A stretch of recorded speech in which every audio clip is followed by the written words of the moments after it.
Welcome to the Haunted Log Old Time Radio Midnight Theater presents The Fantastic Four. This radio program was based off the comics by Stan Lee and Jack Kirby. It was a short-lived series from 1975 and only lasted 12 issues. And it stars Bill Murray as the Human Torch, Jim Pappas as Ben Grimm, Cynthia Adler as Susan Storm, and Bob Maxwell as Reed Richards. And narrated by Stan the Man Lee. And what you'll notice about this season, we're going to change things up. So with me, I have Kirk, Ryan, from the It's Too Wordy podcast, and we're going to discuss how we feel about these episodes, go into a little bit about the history of the episodes. So enjoy, everybody. Attention, all true believers. Marvel Comics is on the air. Out of the pages of the world's greatest comic magazine come the adventures of the Fantastic Four. This week's epic, the first tale in this new radio series, is from the original book of Marvel called The Fantastic Four Meet the Mole Man, the beginnings of which we shall witness in just half a moment. It's mid-afternoon in New York City. Through the din of midday traffic is heard a strange explosion. A symbol takes shape in the city sky, and a legend is born. Hey, look up there. What does that mean? Could it be an invasion? And high above the excitement and hubbub, one man holds the still smoldering flare gun. One individual who is somehow more than just a man. He is the leader of the Fantastic Four. This is the first time that I've had to use the signal, and I pray it will be the last. In another part of Manhattan, Susan Storm is having tea with a society friend when she hears... Sue, look out there. What? That symbol in the sky. What do you suppose it means? Oh, I'm sorry, Jackie. I have to go now. What? But we haven't even started our lunch. So it's happened at last. I must be true to my vow. There's no turning back. She's gone. But how? It's time for the world to meet the invisible girl. And at the same time, in a men's clothing store downtown... I'm sorry, sir, but we don't carry anything large enough to fit a man of your stature. Bah! Everywhere I go, it's the same story. I'm in a world too small. Say, look in the sky. That bright red symbol with the number 4 inside. Huh? What can it mean? Let me see that. So the time has come. Out of my way! What? Why do they build doorways so narrow? Holy smokes, a monster. Officer, do something. Halt! Halt or I'll shoot! I warned you. Your people are so friendly. You see that? He'll get that manhole cover out of the ground with his bare hands. Take my special underground express route. There's so many tunnels under the city, and this is faster than subways. Quieter, too. This ought to be far enough. There's no opening above. I'll just have to make an opening. A monster came up out of the ground. It don't look human. We're being invaded by Martians. Call out the army. Oh, we're being invaded. Invaded? Well, before we make such a decision, let's observe another scene at Swanson's garage. We got her purring like a lamb, Johnny boy. Good, that's the way it should be. There's only one thing I like better than working on cars. What's that? Hey, look. What's that in the sky? That's my cue. Flame on. Hey, Johnny, what's happening to you? Remember me saying there's only one thing I like better than working on cars? Well, this is it. The figure which just seconds before had been Johnny Storm is now the Human Torch, flying through the skies like a flaming meteor. Red Dog Base to Squadron Leader. Scramble alert. You are authorized to locate and bring down unidentifiable flaming object now flying over Manhattan. And within a few minutes, Johnny Storm is in a dogfight for his life. I can't keep this up much longer. My flame's gonna run out. Oh no, I'm falling. I'm not gonna make it. And then, just as the flying boy's flame begins to flicker out altogether, two impossibly long arms stretch out and... Gotcha. The now flameless Human Torch is plucked from the air by the strange man who fired the flare which caused all the commotion. Thanks, Reed. Oh, you're safe now, lad. Who is this man? In fact, who are all four of these astonishing humans? How did they become what they are? What mystic quirk of fate brought them all together to form the Fantastic Four? Well, you all came when I summoned you. Good. There's a task that awaits us. An awesome task. There's time for us to learn of the task awaiting these four, but first, let us uncover the origins of this colorful quartet. That requires a bit of Marvel magic as we travel back to a time and place before there was a Fantastic Four. Back to the office of Dr. Reed Richards in the Federal Space Exploration Complex, where Dr. Richards is briefing his team. So, as you can see, we have a clear time window at 9:40 tonight, and then not again for 3 years. If we're to be the first in space, we must leave tonight. What? You're not going tonight with me as pilot. You know we haven't done enough research into the effects of cosmic rays. Out in space, they could kill us all. Ben, we've got to take that chance. Unless you want the Reds to beat us to it. I never thought you were a coward. Coward? Get that ship. I'll fly her no matter what happens. And so, led by a determined Dr. Reed Richards, the group speeds to the spaceport.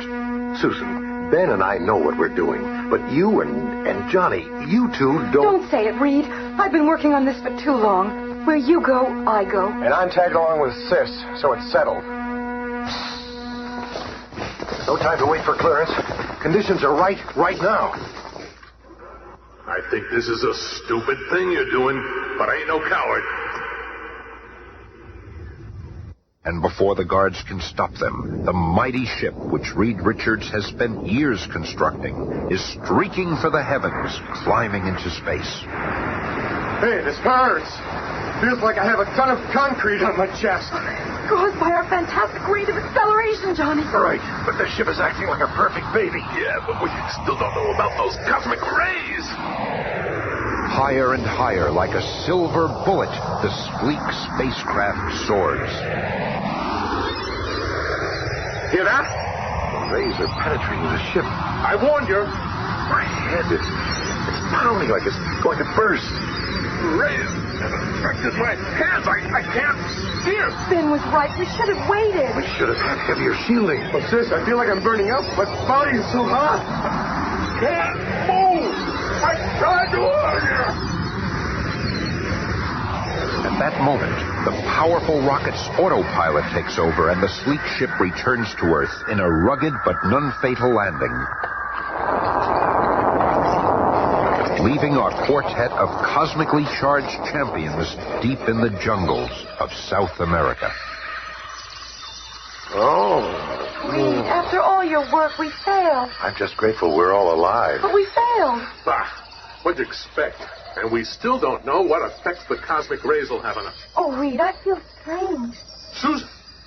Look at Susan! Sis, what's happening? You're fading away. Oh, no. What's happening to me? Reed, Ben, Johnny. Somehow the cosmic rays have altered your DNA, making you invisible. Sis, I can't see you at all anymore. Tried to tell you to wait. How long will it last, Reed? That's got to be the question of the century. How long will it last? There's no way of knowing. What if she never gets visible again? Easy, Johnny. Susan, concentrate. Think about your physical form. Try to imagine yourself visible. I'll try, darling. Look, it's working. I can feel it. Oh, Susan, it is working. Oh, it feels so strange. Oh. Boy, you were lucky. We might never have seen you again. Richard, you were crazy for proceeding with this experiment. How do you know she won't turn invisible again? Oh, Ben, I'm all right now. Oh, sure, you're okay now, but what about a minute ago? And what's going to happen to the rest of us, wise guy? Ben, I'm sick and tired of your insults and complaining. I didn't purposely... And I'm sick and tired of you, period, Bub. In fact, I'm going to paste you one right in that smug face of yours. I've been wanting to do this for a long time. Ben, wait, Ben. What's happening to him, Sis? I don't know, Johnny. His skin is cracking. He's turning into orange rock. Wait, Ben. Don't try to talk yourself out of this one, Doc. I'm going to nail you. He pulled that tree right out of the ground. He's turning into some kind of a thing. Oh, Reed, darling, do something. Reed, darling.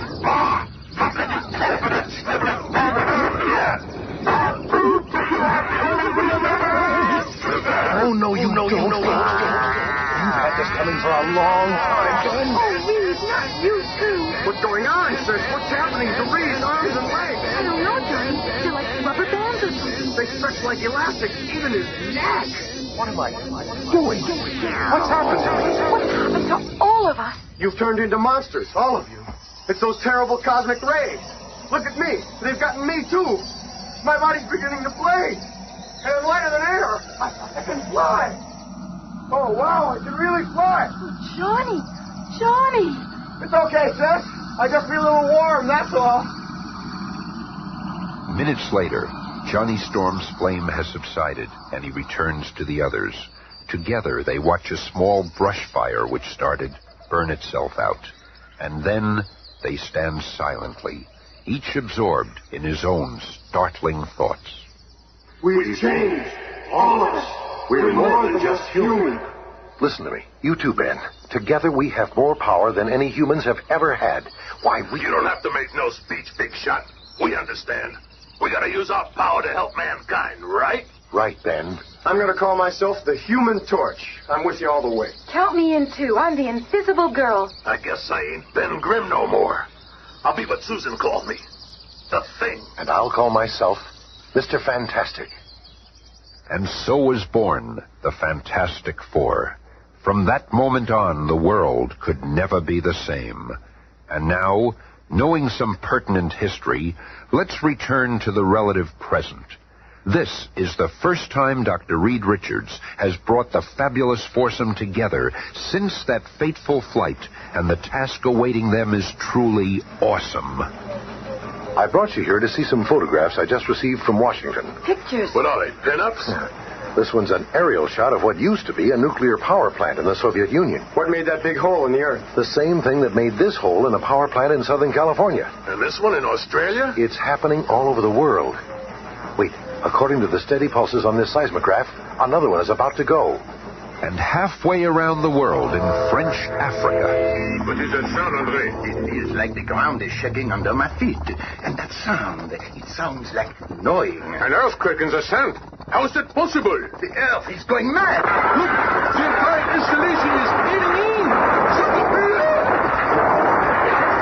But the worst is yet to come for these unfortunate French legionnaires. Not only did their nuclear generator sink into the undulating earth, but... What in the name of... It is some kind of giant clawed beast. Artillery! Bring the artillery! Artillery! But of what use is artillery against an enormous creature whose hide is tough enough to dig through countless tons of rock-hard earth? There is no artillery to stop a monster that can crush a modern tank with but one flaw. But just as it seems there is nothing can stop this merciless menace... Enough! Return to the roar! Our mission here is finished! And the Goliath stops in his tracks. For even a monster such as this heeds a master. A master known as the Mole Man. Back at the strategy meeting amongst the Fantastic Four... You see, it's happened again. But how? That's why I brought you together. Our mission is to find out. By studying the previous cave-ins, I've pinpointed a location that is exactly in the middle of all of them. This is where we've got to go to find the answer. What's the name of this place? Monster Island. Monster Island? That's just a fairy tale. There's no such real place called Monster Island. But hours later, in their private jet, the four see a strange mountain rising from the sea like an unearthly, grotesque face. There it is. Horrible looking. Wow! Monster Island! Little dreaming of the adventure that awaits them, the Fantastic Four land and begin the long climb to the top of the forbidding peak. Wait, I hear something. It's coming from below. Look down there. 6 eyes! Coming out of that hole! A living, three-headed nightmare hurls forth from the bowels of Monster Island. Quick, turn invisible, Sue. Seeing one of his intended victims vanish before his eyes, the monster halts in bewilderment. Just enough time for me to make a hoop out of my resilient arm. And, like a cowpoke roping a wild stallion, Mr. Fantastic lassos one of the monstrosity's 3 heads and slings it far out to sea. I read about a giant 3-headed creature that guards this place, but I never believed it. But before Mr. Fantastic and Johnny can catch their breaths, Look out! Cave in! the earth opens up and literally swallows Reed and Johnny. Hang on there, boy. Down, down, down they plummet, lost in the darkness until finally, at the bottom of the pit. It's pitch black in here. What sort of place can this be? Say, Reed, over here. What is it? Feels like a door in the wall. It's moving. That light. Light in his eye. I can't see. It's so powerful that I'm blacking out.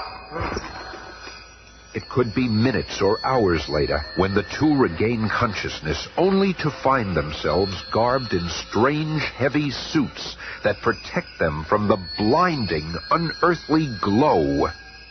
Oh, my head. That light actually overpowered us. How did we get into these clothes? It is about time you came around. Who are you? I can't see. Where are we? One thing at a time. The reason for your blindness is the glare from this valley of diamonds. Brighter than the sun. And as for me, I am the Mole Man.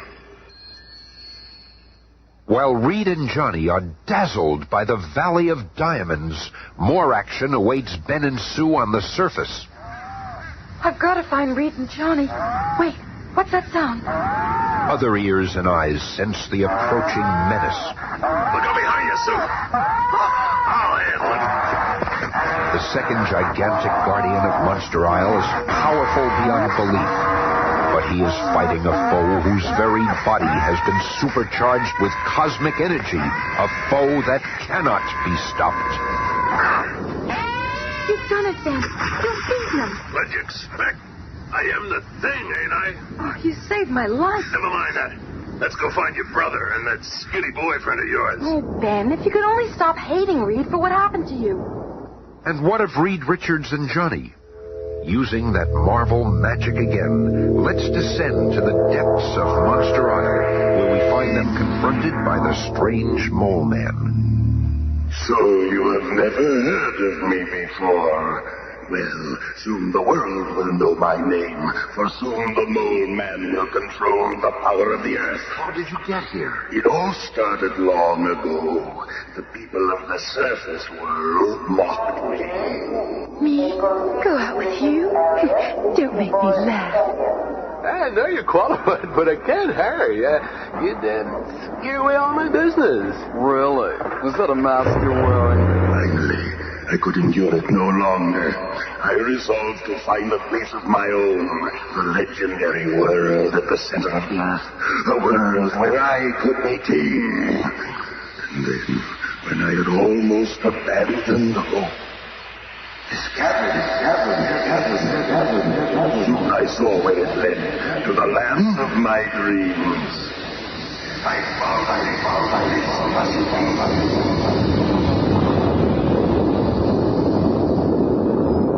The sudden shock of my outcry in that blue, silent cavern caused a violent avalanche. When it was over, I had somehow survived, but I fell into the Valley of Diamonds and was permanently blind. That was the last of my misfortunes. My luck has changed as I mastered the creatures down here. Made them do my bidding. With their talents, I carved an empire out of the earth's core. I conquered everything around me. I developed the ability to deal with the dark and the blindness. Here, take this pole. Try to hit me with it. What do you mean? Go ahead. Take a swing at me. Again. See? I have radar like a bat. I am able to evade whatever danger approaches me and return the attack in kind. Reed, you okay? He's not hurt. But see how easily I defeat anyone who dares defy me. But now, my signal, those creatures from the bowels of the earth shall destroy you, my witless intruders. We'll see about that thing, sis. Johnny! It is too late. The die is cast. Look out, Ben! Behind you! Hearing the Mole Man's signal, his largest and most deadly underground creature thunderously lifts itself into the room, its brainless rage directed at the ill-fated Four. Flame on. Help is on the way. Things are going to get kind of warm around here. Back and forth like a flaming hornet, the Human Torch buzzes the gigantic creature, who tries to grasp the frantically flying youth. See, the mole man is getting away. But if I can help it, and I can. You haven't won yet. You can't beat my entire menagerie of monsters. And then they come, like pieces from an insane nightmare, roaring, running, snarling, the Mole Man's entire army of underground gargoyles. But the unbelievable power of the torch flying between his fantastic allies and the pursuing hordes blazes a swath of melting earth. This will cause a landslide, stealing those creatures from us. You did it! And we're free, too. We better get out of here. This whole place is going to erupt. And moments later, What happened to the mole man? I left him there. He'll never bother anyone. Look, he's destroyed the entire island. It's the best way. There was no place for him in our world. I just hope we've seen the last of him. whether we've seen the last of the Mole Man or not, one thing is certain. We'll see much more of the world's most incredible quartet in the weeks to come as we pursue the further adventures of the Fantastic Four. Be listening again on Monday when the Fantastic Four face the marvelous menace of the Miracle Man. Well, that was fun, right? Yeah. So what do you guys think about that episode? It gave me a feel. You had loaned me the Star Wars radio drama. Mm-hmm. And it kind of reminded me of that a little bit. A little bit. It was taken directly from the comic book, so there wasn't anything that was different from it. So I think the Star Wars came out in like 81, 82. Yep. So this is only like 6 years prior, and it's clean. It's not like the old OTR stuff that you have the buzz and you have like the... Because those are just somebody recording them as they were on air. So now we have these ones that we actually have original copies of that we can just go back and, re-listen to. Yeah. It was kind of nice hearing Bill Murray pre-Saturday Night Live, too. He does a lot of voices in this. He does. Yeah, if you listen carefully, you can tell which ones he's doing. As far as... I thought the sound quality was really good, but I did notice in a couple of points that when they did the sound effects, it went really loud over some of the characters, and you couldn't hear... You mean like when Ben Grimm changes into the thing? Or like, was that what it was? Was it when they changed, or was it like it's computers or something? Every single time the thing changed from Ben to the thing and vice versa or whatever, we could not hear his constant mumbling and complaining. No. Right. They did the sound effects over that, so it was kind of a challenge to hear. Mm-hmm. And some of the voice work, the lady that is in the shop with Ben Grimm when he's buying the overcoat, that voice, she shows up in a lot more episodes. Yes, she does. And, I can't stand that voice. If we want to do a little critique here, I had a real problem with how they made Sue Storm back in the early parts of this series. How she was the weak, helpless, I'm going to go anywhere my man goes. I'm in it for the long haul. Which is good and all, because of the times. But if you look at what she was like then, and who they've made her into throughout the history of the book, I'm glad they finally gave her the respect she deserved. Because she does have a better power than Mr. Fantastic. Because these programs are based off of the original books, which came out in the 60s. And yep. If you watched anything from the 60s, it was the woman stayed home into the kitchen and, golly gee, Beeve, what do you want to do today? That kind of a thing. I can see where that was coming from a little bit. Mm-hmm. But I do agree. I like how they've progressed the character in the comic books. I wish that this show went as long as it further in where you could see that development a little bit. Because at that time, these guys were essentially teenager-ish. Yeah, they were a little older, like Little college early age. 20s, teenagers, early 20s. The biggest problem I had with the radio show was the thing. I just can't. When I read the Fantastic Four, when I read those early issues, I was like, okay, he's just unhappy about the situation. But he didn't sound like a big whining baby. Oh, so he's Anakin. And in this... He's a Skywalker. He's a Skywalker. It's Ben Skywalker. It's Ben Skywalker.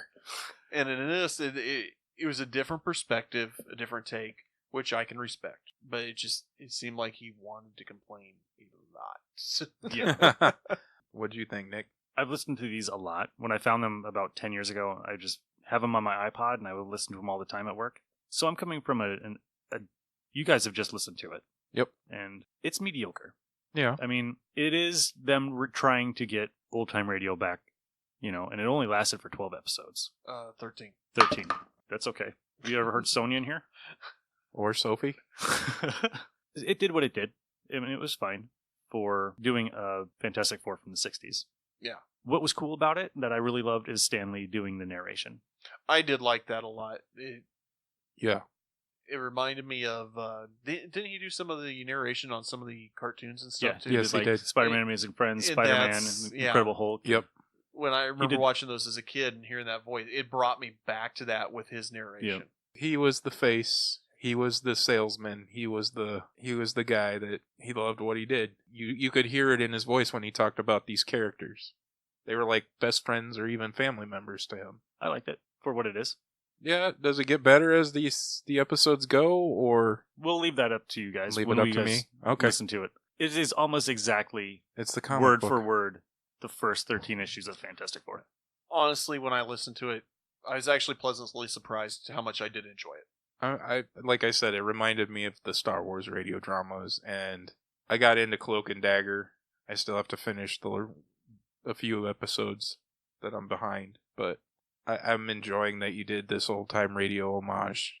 I guess it was the product of the time, the sound effects they had.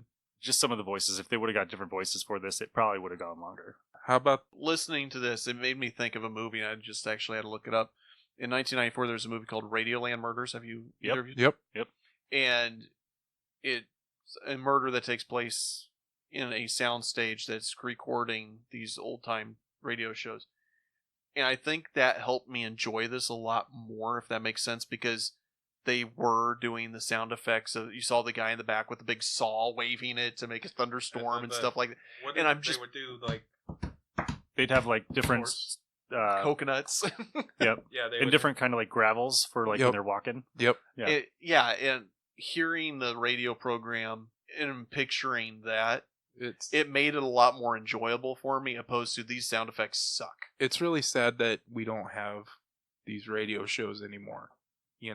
I think it would be cool to still have radio shows. I really wish it would come back, but there's no way There's no way it's coming back in this. Yeah, radio's pretty much a dead this day medium at this point. Yeah. No, what got me into these was back in the day, I was at Universal Studios and we were taking a tour, and we got to see the Foley room where this guy he'd have the screen going, and he'd do all the sound effects at a little table, and you could see him do it in the time. Like he would make the footprints, and then he would like make the door close, and then he would like do the thunder, and it was really cool. It's a lost art. And then like the Shadow made a reemergence because Chrysler brought out the Shadow car, and they used the Shadow's voice to announce the car. And I was like, whoa, there's an old character named the Shadow, and I was into comics, and I was like, holy crap, now I gotta find these. So I went out and got a whole bunch of like cassettes, and he got a Shadow. And I did buy a Shadow. My mom had a Shadow too. I missed that car. It would go over everything. That thing was an awesome car. Then I got into the Green Hornet, Blue Beetle, Arch Obler, just Little Orphan Annie and Ovaltine. Oh no, we're never touching Orphan Annie. Amos and Andy? No. Oh, jeez. Absolutely not. No, I know. I've listened to it. No.